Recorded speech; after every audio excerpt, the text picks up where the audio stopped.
nombre es Venus Karina Cruz Barrios y yo les voy a hablar sobre el Imperio de Iturbide de 1821 a 1823.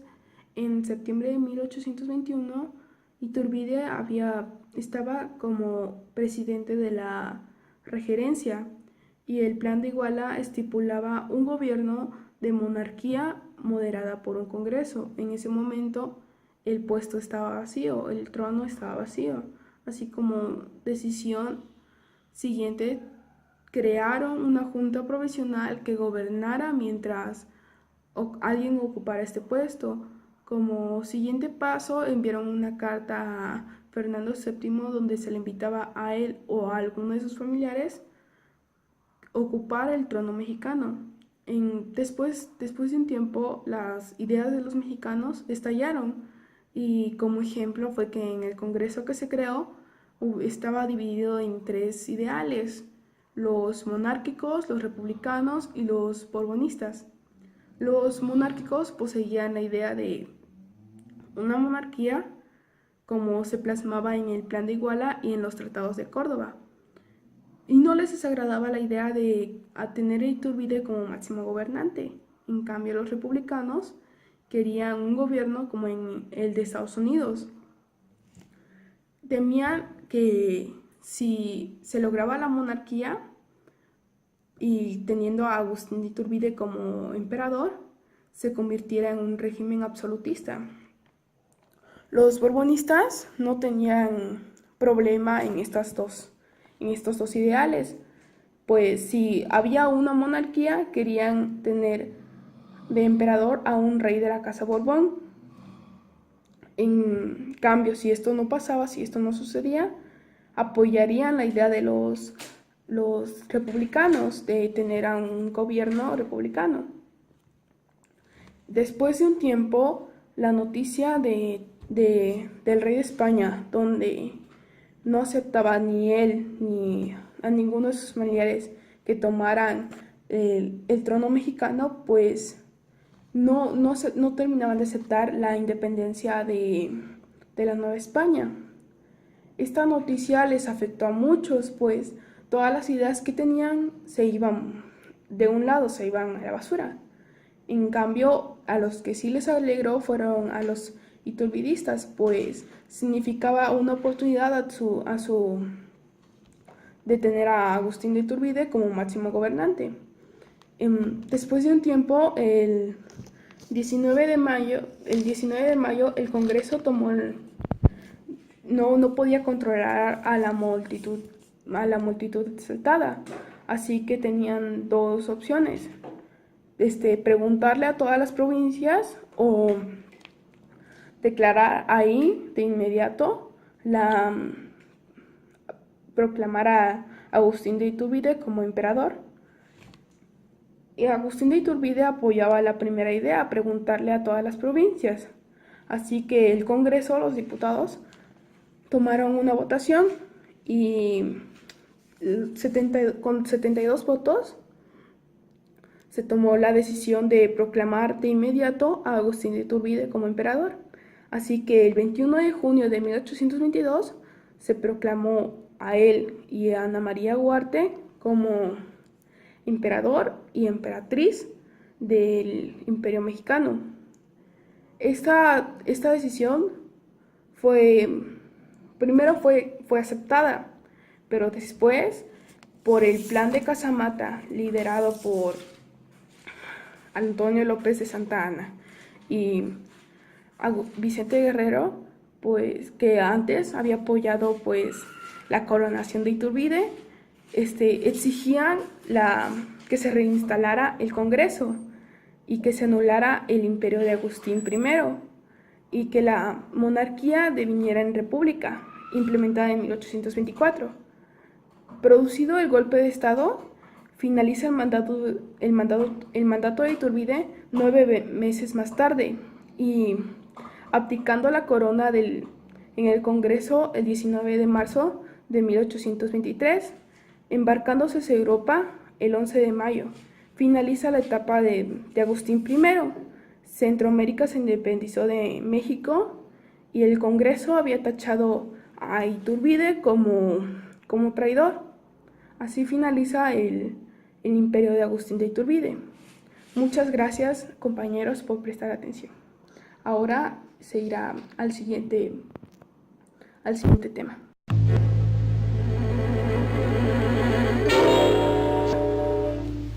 Bueno, mi tema es el Congreso y la Constitución de 1824. La Constitución de 1824 entró en vigor el 30 de julio de 1824, después del derrocamiento de Agustín de Iturbide. Tras no funcionar el primer imperio mexicano, se estableció el Supremo Poder Ejecutivo, formado por intendentes generales, que fueron Pedro Celestino Negrete, Nicolás Bravo y Guadalupe Victoria, cuyos suplentes fueron Vicente Guerrero y Miguel Domínguez. Este Supremo Poder Ejecutivo fue un gobierno provisional que convocó a un nuevo Congreso Constituyente. Dentro de los miembros del Congreso observaron dos tendencias ideológicas. Una de ellas eran los centralistas, que en los centralistas hubieron miembros muy importantes como su hermano Teresa de Mier, José María Becerra Jiménez, Carlos María de Bustamante, José Ignacio Espinosa de los Montero. La otra tendencia ideológica fueron los federalistas, que en los federalistas también hubieron miembros muy importantes, como Miguel Ramos Arizpe, Lorenzo de Zavala, Manuel Recencio Rejón, Valentín Gómez Forias y Juan de Dios Cañedo. Años después, estas ideas se formarían en partidos. Se formaron dos partidos que fue el Partido Liberal y el Partido Conservador. El 31 de enero de 1824 se aprobó el acto constitutiva de la Federación, la cual fue la primera organización constitucional y un estatuto provisional del nuevo gobierno. En ella se asignaron los puntos básicos con los que se organizaría la República naciente. La nación asumió oficialmente la soberanía y se constituyó por estados libres, soberanos e independientes. El 2 de octubre de 1824, Guadalupe Victoria fue declarado primer presidente de los Estados Unidos mexicanos para el periodo 1825 hasta 1829. El 8 de octubre de 1824, el presidente y vicepresidente Nicolás Bravo juraron la Constitución. La Constitución de 1824 está formada por 7 títulos y 171 artículos. Fue basada en la Constitución de Cádiz. Para las cuestiones americanas, en la Constitución de los Estados Unidos americanos, para la fórmula de representación y organización federal, y en el decreto constitucional por la libertad de la América mexicana. En 1814 se agregó el sistema del federalismo, una república representativa popular, y a la cual estaba integrada por 19 estados, 4 territorios dependientes del centro y el Distrito Federal. La Constitución no contempló los derechos ciudadanos. El derecho de igualdad de los ciudadanos quedó restringido por la permanencia del fuero militar y eclesiástico. Los artículos más importantes de esta Constitución fueron: el artículo 1. La nación es soberana y libre del gobierno español y de cualquier otra nación. El artículo 3. La religión es la nación católica, apostólica y romana. Es protegida por las leyes y se prohíbe cualquier otra. Artículo 4. La nación mexicana adopta un gobierno de forma república y representativa popular federal.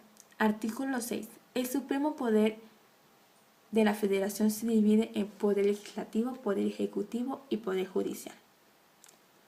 Artículo 7. El poder legislativo es depositado en un Congreso, constituido por 2 cámaras, una de diputados y otra de senadores. Artículo 124. La Corte Suprema se compone de 11 ministros, distribuidos en 3 salas y un fiscal. Artículo 117. El gobierno individual de los estados se conforma por 3 poderes. Gracias.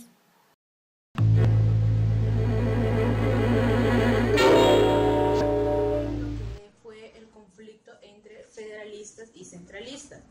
Básicamente, este conflicto surge 2 fracciones después de lo que fue la Guerra de la Independencia, o también nombrada el México Independiente.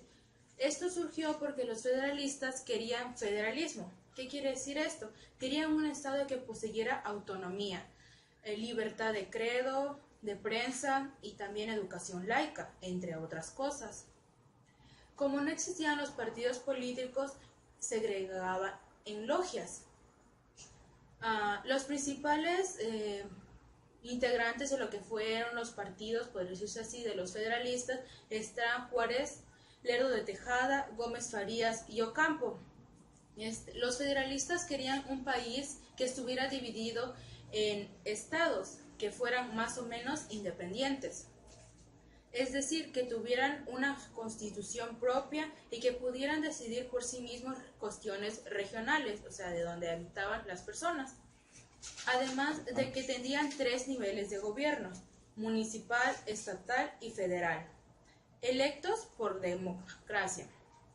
Los centralistas no estaban de acuerdo con eso. Ellos querían un país que estuviera gobernada únicamente desde la capital, que no estuvieran estados con autonomía propia, siendo así que el resto de los territorios se dividieran en departamentos, los cuales se tendrían a un encargado, pero este tendría que estar sujeto a la voluntad federal. Los centralistas pugnaban por una capital que controlara el poder político y el erario público. Se centraron en logias masónicas escocesas y los representativos fueron Lucas Alomán, Mora y a veces Santa Ana. Los federales declararon que ningún gobierno podía ser legítimo si se apoyaban en unas rebeliones al orden establecido, y con esta justificación mandaron a muchas personas que constituían al bando centralista al exilio. Para las elecciones presidenciales de 1828, los centralistas presentaron la candidatura de Manuel Gómez Pedraza, mientras que los federalistas liberales apoyaron a su héroe del momento,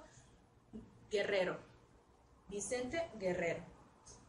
Viendo Santa Ana que los conservadores no podrían mantener a su gobierno por mucho tiempo entre los militares liberales, hizo lo que sabía hacer mejor: se adelantó a las circunstancias y desconoció el resultado de la elección que se había llevado a cabo.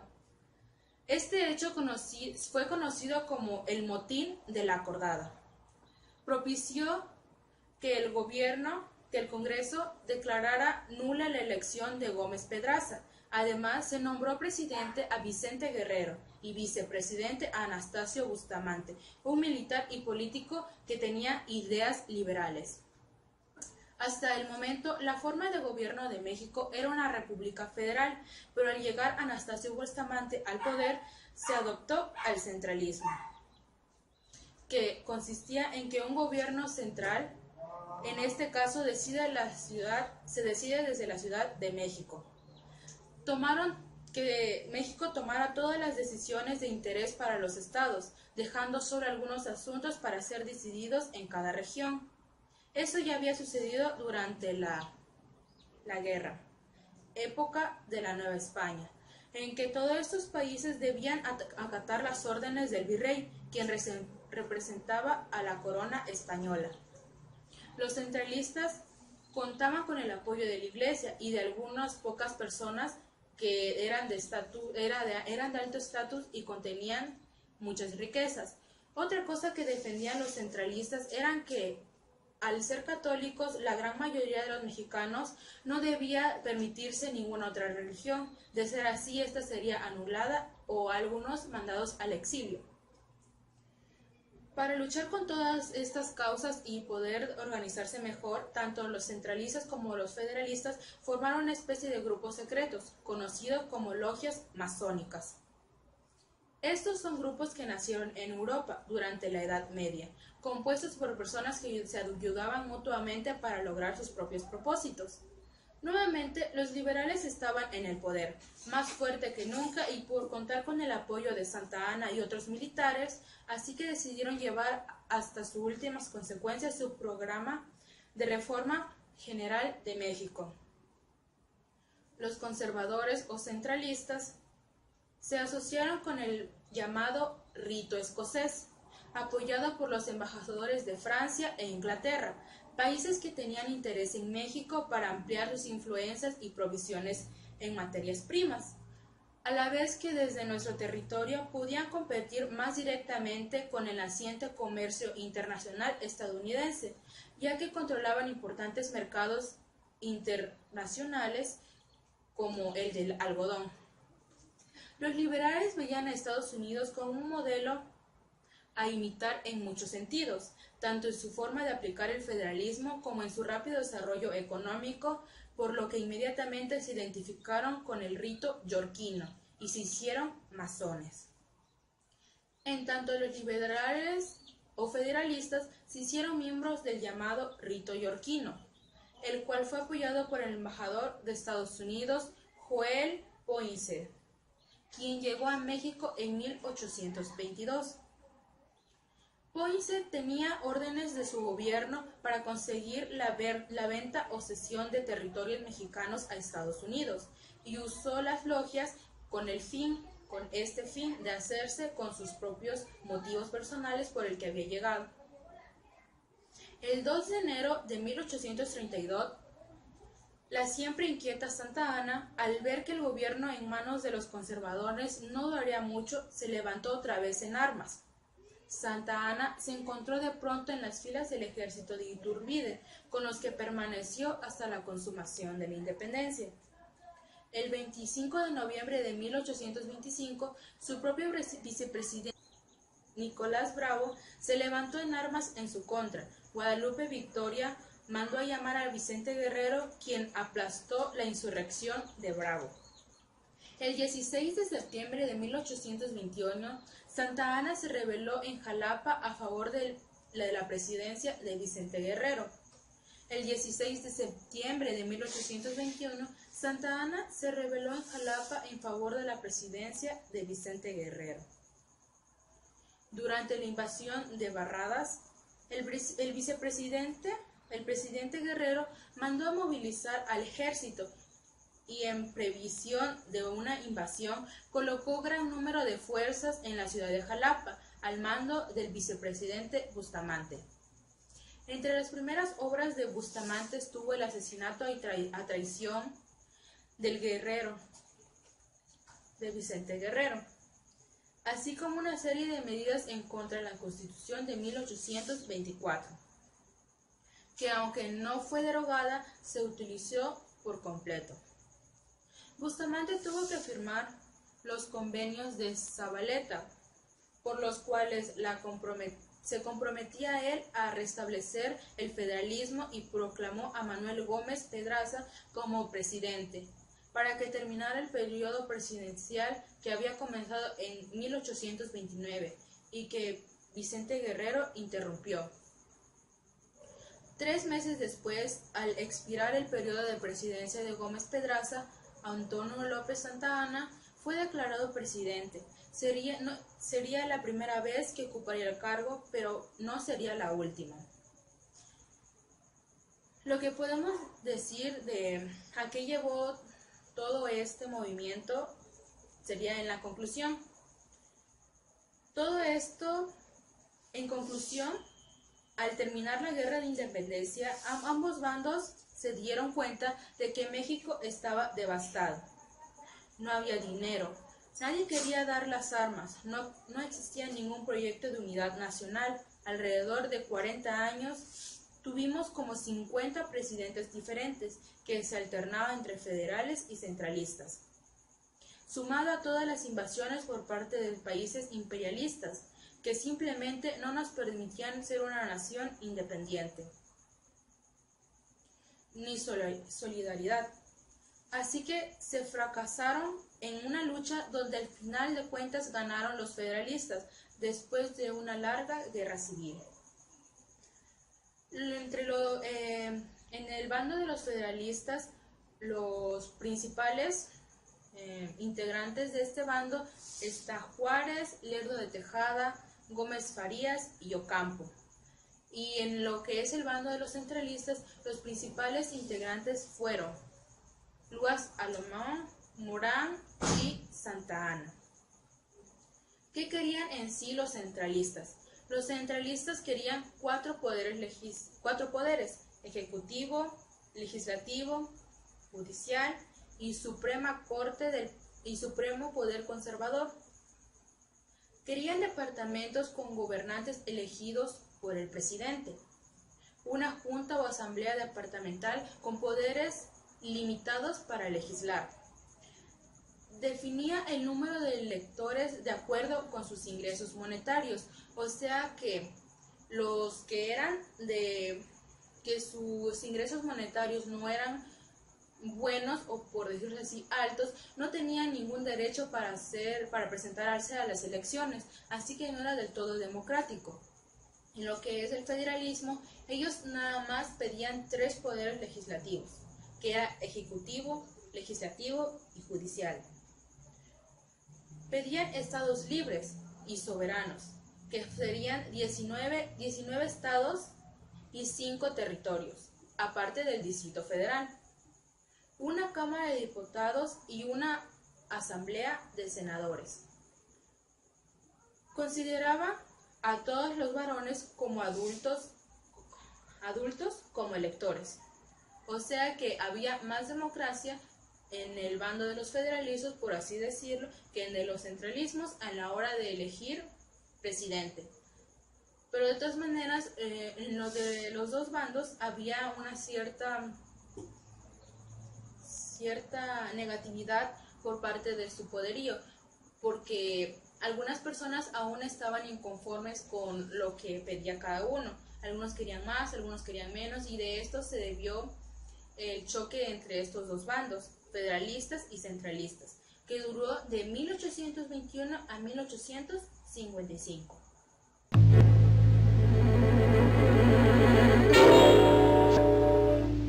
López de Santa Anna, militar y político mexicano, nació el 21 de febrero de 1794 en Jalapa, México, hijo del notario Antonio López de Santa Anna y su esposa Manuela Pérez de Lebrón. En 1821 en Orizaba se une a José Joaquín de Herrera y se adhiere al Plan de Iguala. Hasta 1821 estuvo sirviendo en el ejército realista y en 1829 se enfrentó al desembarco del general Barradas, que quería reconquistar México para la corona española. Por primera vez fue declarado presidente de México de la República en 1833. Fue presidente durante 11 ocasiones y en 1841 se proclamó a sí mismo presidente de México, con poderes dictatoriales, y en 1845 fue vencido, pero dirigió al ejército mexicano en su enfrentamiento contra Estados Unidos. Tras la caída de la Ciudad de México, en 1847 huyó a Jamaica, pero en 1853 fue llamado de nuevo y se proclamó una vez más dictador. Pero 2 años después fue de nuevo vencido, en lo que se exilió del Caribe. Finalmente le permitió regresar al país en 1874. Y Antonio López de Santa Anna murió en Ciudad de México el 21 de junio de 1876. El 2 de febrero firmó en la villa de Guadalupe, Hidalgo, el Tratado de Paz, Amistad y Límites entre los Estados Unidos y la República Mexicana. Esto se trató de un fuerte golpe para los mexicanos y desde entonces, pues, tras esa desastrosa guerra, perdieron de forma súbita los grandes bienes, pero el daño más lamentable que fue que se destruyó la enorme confianza con que México había nacido independientemente. En 1821 eso sucedió, y creyendo que estaba destinado a ocupar las grandes naciones en un lugar muy destacado, al buscar esa explicación de la derrota militar, se concluyó lo que había faltado, la unidad nacional frente a ese conflicto, y que, como lo denunció Mariano Otero, que en México no hay ni ha podido haber eso que se llama nación, porque que se llama espíritu, porque no hay nación, ni ha podido haber eso. Y pues resultó claro que era necesario trabajar para construir esa nación y esa identidad que es en torno a esta. Crear las instituciones que proporcionaron a sus habitantes la seguridad y progreso que tanto anhelaban. A lo largo de esta vida independiente de México, los intentos de transformar las estructuras políticas y sociales sobre las que se apoyaba el Estado. Esto provocó invariablemente una violenta reacción, que por medio de asombradas motines y revoluciones obligaba a dar marcha atrás a estos promotores de estos cambios. Detrás de todos estos alzamientos se encontraban los conservadores, quienes eran estos enemigos de toda la reforma que alteraban el esquema político. Sustentando los privilegios de la Iglesia y el ejército, que obtenían grandes ganancias, pues a ellos también se sumaban los grandes comerciantes y agiotistas. Bueno, más bien la dictadura de Santa Anna inició el 20 de abril de 1853, con el regreso a México de Santa Anna como presidente, gracias a las peticiones de los conservadores, creando una nobleza únicamente por jefes militares, conservadores importantes y de la Iglesia, Alteza Serenísima. Con estas acciones, Santa Anna logró hacer grandes fiestas, impuestos a los productos básicos y un ejército estilo europeo. No todo salió como Santa Anna esperaba, pues había dado una situación socioeconómica y también existía la inestabilidad política.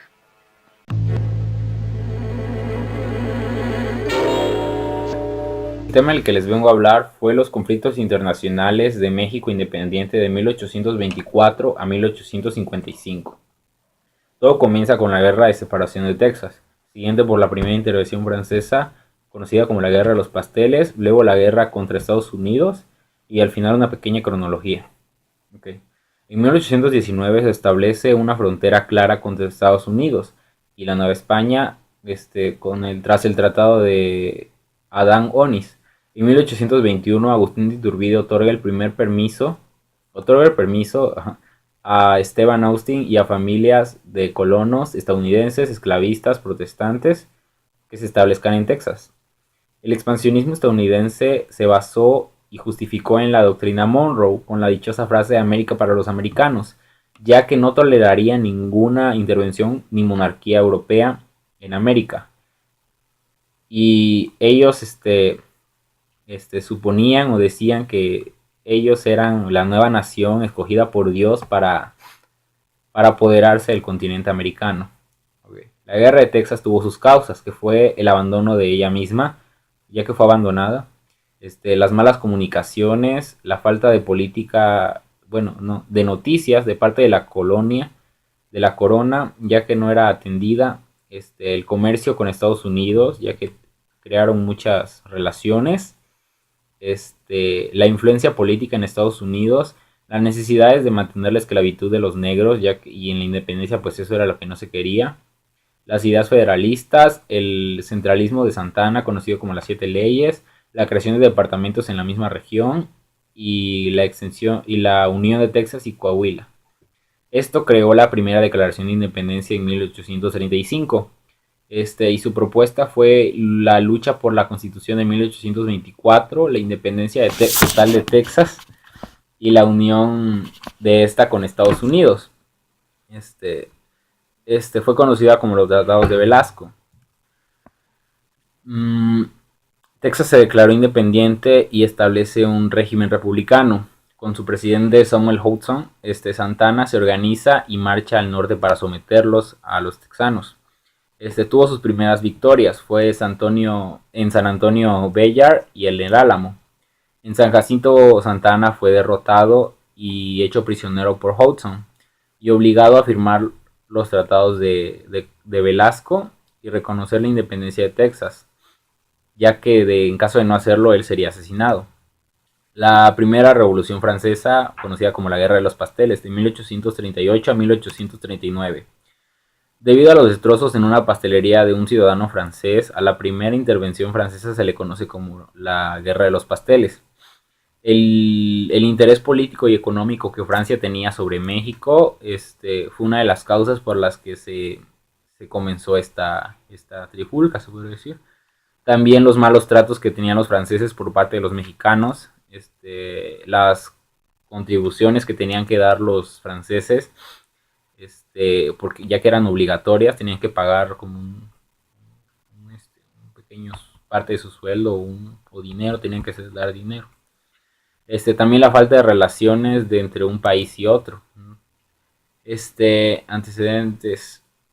México trató de negociar y obtener reconocimiento por parte de las más grandes potencias económicas en ese tiempo, que era Inglaterra, Estados Unidos y Francia. ¿Cómo trató de hacerlo? Pues los trató de hacer firmando tratados de libre comercio, que establecían el intercambio libre de mercancía, y reconocer a México como una nación independiente. Francia no lo reconoció, ya que en su dinastía reinante estaba Carlos X, que era un Borbón, y tenía relaciones o contacto con Fernando VII, y él no reconocía la independencia de sus colonias antiguas. En 1825 cambió un poco las cosas, ya que Francia establece relaciones comerciales con México de manera informal, todavía no iba más directo. En cambio, ya con Luis Felipe de Orleans, en 1830 reconocen a México como independiente y crean relaciones comerciales formales. El gobierno mexicano trató de negociar con Francia dos tratados de comercio, pero fueron rechazados por el Congreso francés. ¿Por qué? Pues porque México no contaba ni con industria ni una flota mercante que pudiera competir en el mercado de ese tiempo. Santa Anna participó en la Guerra de los Pasteles. Defendió Veracruz del ataque francés y fue herido en una pierna que más tarde se la amputaron. Circunstancias que él aprovechó pues para cuando regresó a la nación, cuando regresó a la capital, pues fuera reconocido como un héroe y regresara a la presidencia. La pequeña cronología, pues, la guerra contra los Estados Unidos de 1846 a 1848. Tras los conflictos de la separación de Texas, así como la poca inestabilidad del gobierno en México, fue como un apoyo para Estados Unidos, ya que él quería aumentar su territorio. El presidente que había en su momento en Estados Unidos era James Polk. Él mantuvo una política expansionista, atendió los intereses de los traficantes de esclavos del sur de esa nación y proclamó la anexación de Texas a Estados Unidos y emprendió la guerra contra México. Eso fue ya que cuando en Texas se unió a Estados Unidos y como límite, en vez de ser hasta el río Nueces, ellos ocuparon hasta el río Bravo y ahí fue donde estalló el conflicto. Hubieron dos fases. La primera fase fue en el norte de México, ya que en enero de 1847 Santana preparó un ejército, marchó hacia el norte del país y obtuvo sus primeras derrotas en Tamaulipas y Nuevo León, en la batalla de la Angostura, a punto de ganarla, pero él se retiró. La segunda fase fue pues por parte Valentín Gómez Farías. Él exigió fondos al pueblo y quitó bienes al clero, o sea, a la iglesia, para sostener la guerra. También hubo un levantamiento de los polcos, que eran aristócratas y parte de la Guardia Nacional. Ellos desconocieron al gobierno, entonces Santana regresó y ocupó la presidencia. En marzo de 1847, Scott entró en Veracruz, derrotó a Santana en el Cerro Gordo y llegó a la Ciudad de México. Logró muy importantes victorias, para ellos, como la Padierna, Churubusco, Molino del Rey, Chapultepec y el 14 de septiembre de 1847 tomó la capital de México. Se nombró un gobierno y se pactó el tratado de Manuel de la Peña y Peña, que Santana había abandonado el país. Ellos como que dirigieron un poco mientras él no estaba. Se creó el Tratado de Guadalupe Hidalgo, que para México significó cosas muy malas, ya que significó pérdidas territoriales, pérdidas de puertos importantes, pérdida de riquezas naturales incalculables, el aumento de la anarquía, la motivación para los movimientos anarquistas. En cambio, para Estados Unidos fue una mayor extensión territorial, mayor expansión esclavista, enriquecimiento de zonas por las zonas de oro y petróleo. También mostró su capacidad militar y convirtiéndose en una nación continental. Reafirmó sus fronteras y acrecentó su autoestima como nación poderosa. En 1853 Santana, como dictadura perpetua, negoció con Estados Unidos y vendió la Mesilla, que era un territorio amplio en la parte norte de México, para no ceder Baja California el Istmo de Tehuantepec, que era parte también de lo que les querían quitar, pero lo vendió. El 30 de diciembre se firmó el Tratado de Guadalupe Hidalgo. Las consecuencias fue que México se quedó reducido a la mitad de su territorio nacional. Estuvo a punto de desintegrarse, ya que no había un gobierno exactamente.